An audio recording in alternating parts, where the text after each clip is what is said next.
Halo anak-anak, apa kabarnya hari ini? Baik, semoga semuanya baik ya. Anak-anak, kita hari ini akan belajar pendidikan karakter Tarakanita. Nah, untuk temanya hari ini, kegunaan, merawat, sikap menghargai, bertanggung jawab, dan disiplin dalam penggunaan tanah. Nah, kalau sudah dikatakan tentang tanah, pastinya anak-anak tahu kan tanah itu ada di mana? Ya, tanah itu ada di bumi. Oke? Nah, anak-anak, harapan ibu sebelum anak-anak belajar hari ini, anak-anak sudah terlebih dahulu berdoa ya. Nah, anak-anak, hari ini pelajaran PKT-nya adalah nilai KPKC. Kompetensi dasarnya menunjukkan sikap peduli terhadap tanah sebagai anugerah Tuhan dalam upaya menjaga keutuhan ciptaan. Lalu indikatornya 2.1, menceritakan kegunaan tanah bagi kehidupan manusia. Nah, anak-anak, ibu punya studi kasus. Anak-anak juga bisa sambil buka e-book PKT-nya ya. Nah, ini ada film Waterworld. Anak-anak sudah tahu tidak ini film apa? Nah, pernah tidak anak-anak menonton film ini? Oke, kalau belum akan ibu jelaskan ya. Nah, Waterworld adalah film sains fiksi tahun 1995. Film ini dibintangi oleh Kevin Costner yang juga memproduksinya. Waterworld dirilis di Amerika Serikat pada tanggal 28 Juli 1995. Wah, sudah lama sekali ya ini ya.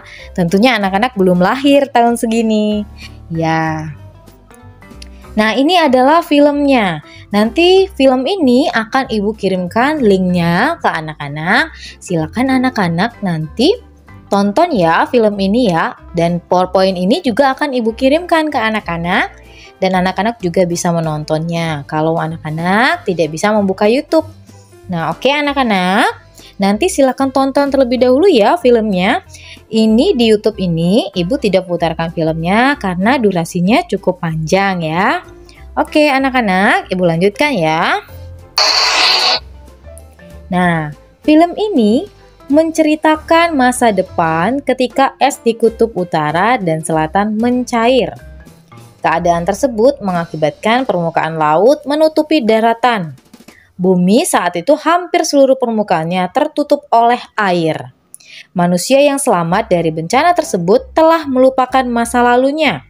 Beberapa dari mereka masih percaya bahwa dry land atau daratan yang berisi tanah masih ada. Pada masa itu, manusia bermukim di sebuah atol yang mengambang di atas laut. Jadi, di atas laut itu ada namanya atol. Nah, susah untuk mendapat air bersih pada waktu itu. Sehingga harganya mahal. Tetapi yang paling mahal pada saat itu adalah tanah. Cerita ini bermula ketika seorang pengembara. Nah, ini nama tokohnya Kevin Costner tadi ya.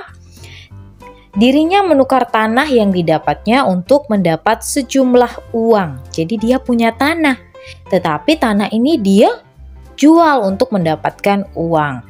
Pengembara ini adalah manusia genetis yang mempunyai sirip dan insang. Jadi dalam film ini si Kevin ini adalah seorang pengembara manusia genetis yang punya sirip dan insang. Nah, digolongkan dalam kategori Ichthyosapiens. Nah, atau manusia ikan. Nah, nanti ada banyak golongannya di dalam video itu. Silakan anak-anak, nanti ibu kirimkan link videonya. Anak-anak boleh tonton ya videonya ya.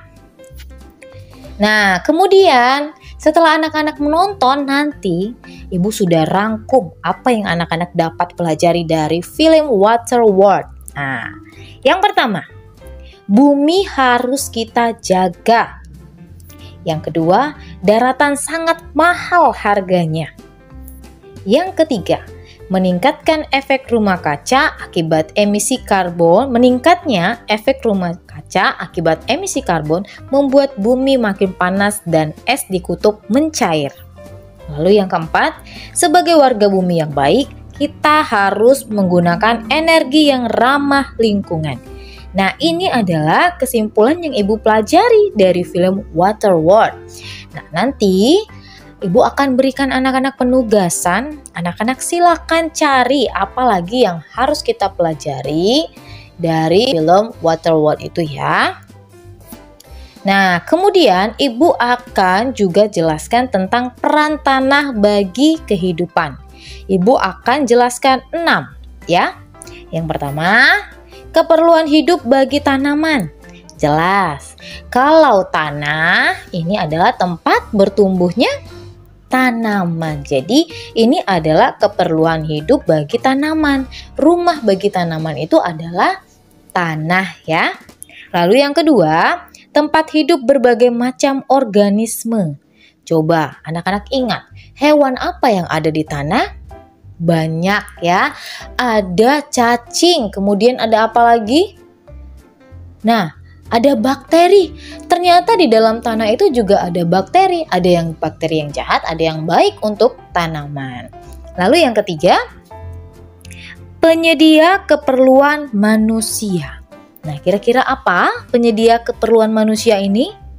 Iya, penyedia keperluan manusia ini, tanah ini dijadikan manusia untuk tempat apa anak-anak? Iya, tempat tinggal. Nah, rumah kita yang kita punya itu dibangun di atas tanah. Oke, lalu yang keempat, lahan pertanian. Nah, lahan pertanian ini untuk kita bertani, menanam padi. Mungkin ada pekerjaan di sekitar rumah kita yang bertani membutuhkan lahan pertanian. Nah, untuk mengairi sawah. Oke, itu ya anak-anak.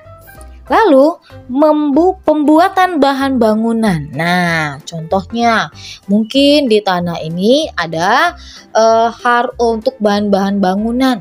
Misalnya kekurangan tanah, misalnya ada tanahnya jurang. Kita butuh tanah untuk menutupi jurang tersebut supaya bisa dibangun rumah. Dan banyak lagi contohnya bahan-bahan bangunan yang terbuat dari tanah. Contohnya apa lagi? Iya, batu bata terbuat dari tanah liat. Nah, ini adalah tanah liat ini bisa dibuat menjadi batu bata sehingga rumah kita menjadi kokoh ya. Lalu yang keenam, berperan sebagai penyedia air bagi makhluk hidup. Jadi, kalau tidak ada tanah, maka air itu juga akan sulit untuk ada. Nah, bayangkan kalau di dalam tanah itu tidak ada air, kemudian apakah tumbuhan itu masih tetap hidup? Ya, tidak bisa ya. Jadi di mana ada air pastinya ada tanah, ya, anak-anak. Itu dia. Nah, anak-anak bisa lihat juga di sini banyak stiker yang Ibu tampilkan tentang sayangi bumi. Ya. Oke, anak-anak, nanti anak-anak silakan lihat penugasan yang sudah Bapak Ibu kirimkan ya kepada anak-anak. Terima kasih anak-anak. Sampai jumpa di pembelajaran selanjutnya.